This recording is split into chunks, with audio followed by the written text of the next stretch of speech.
बहन को यूं ही हर दर्द की दवा नहीं कहा जाता। वो दुख को आधा और खुशी को दोगुना कर देती है।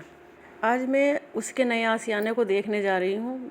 उसने गृह प्रवेश किया था, उसके बाद वो रहने आ गई। गृह प्रवेश में तो हम सब गए थे, पर जब वो उससे रहने आई है तो उस समय अभी तक उसके पास नहीं गई। 4 दिन उसको हो गए हैं। आज मैं उसी के पास जाऊँगी, पर जल्दी जल्दी सारा काम निपटा रही हूँ। बारिश आई थी, आज सुबह से ही बारिश पड़ रही थी। इतनी भीषण गर्मी के बाद बारिश तो एक सुकून दे के गई है, लेकिन अच्छी खासी बारिश पड़ी है। बस उसी की सफाई में लगी हुई हूँ। जल्दी जल्दी अपना काम निपटाना, कपड़े धुलना और फिर उसके पास चले जाना था। बस इसी चक्कर में जल्दी लगी हुई थी मैं। घर की छोटी छोटी जिम्मेदारियाँ पूरी करनी है, क्योंकि मन यही करता है कि पीछे से कोई काम ना रह जाए। क्योंकि कहीं भी जाओ ना, वहाँ से आने के बाद काम करने का मन नहीं करता। मेरा तो बिल्कुल नहीं करता। घर आके बस लगता है कि थोड़ी देर पहले आराम करूँगी, उसके बाद काम करूँगी। भाई बहनों में सबसे बड़ी मैं ही हूँ और ये मुझसे छोटी है जिसके घर मैं जाऊँगी। बचपन की एक बात याद आ गई इसी बात पर। ये एक बार पोछा लगा रही थी और इसकी आदत थी घर को ना घिस घिस के साफ़ करना। ये पोछा लगाती रही और मेरे से गिल्ले गिल्ले पोछे में चली गई। भाई इसने जो गुस्सा किया ना, सारी बाल्टियाँ फेंक के मार दी, पानी सारा आंगन में खिंडा दिया।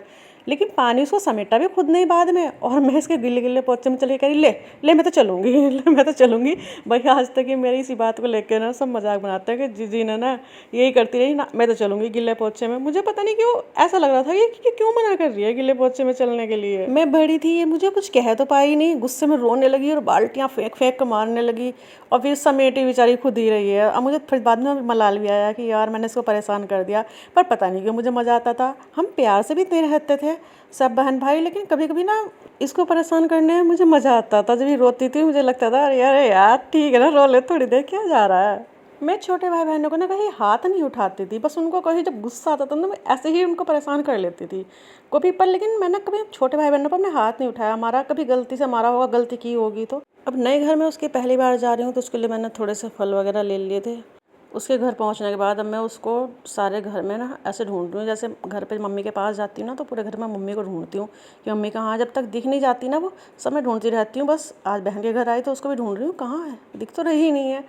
पता नहीं क्यों मन ऐसा ही रहता है, मायके में जाओ माँ को ढूंढो, बहन के घर जाओ बहन को ढूंढो, जब तक वो दिख नहीं जाती ना तब तक दिल को चैन नहीं आता।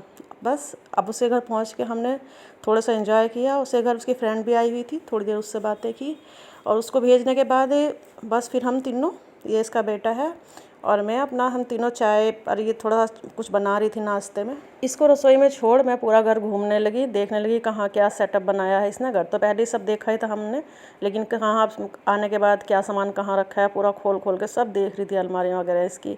सारा सेटअप देखने के बाद फिर थोड़ी देर गप्पे लड़ाए, कुछ बातें की, अपना पर्सनल टाइम स्पेंड किया।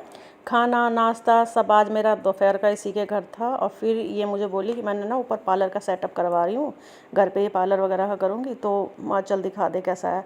फिर हम ऊपर चले गए, वहाँ जाके देखा इसका सेटअप कैसा बना हुआ था। अच्छा बना है, तो तैयारी कर रही हूँ। ऊपर का नीचे का तो पूरा सेट हो गया, ऊपर अभी सेटअप बन रहा है, पूरा हो नहीं पाया है। तो बस जल्दी ही ये सब तैयार हो जाएगा और फिर तब इसका नए पार्लर की शुरुआत होगी। बस उसके बाद ये मुझे स्कूटी से घर छोड़ने आ गई। बोली जीजी अकेली तुम कैसे जाओगी, लाओ चलो मैं छोड़ दूँ, ज़्यादा दूर तो घर था ही नहीं। ये होती हैं बहनें, देखो।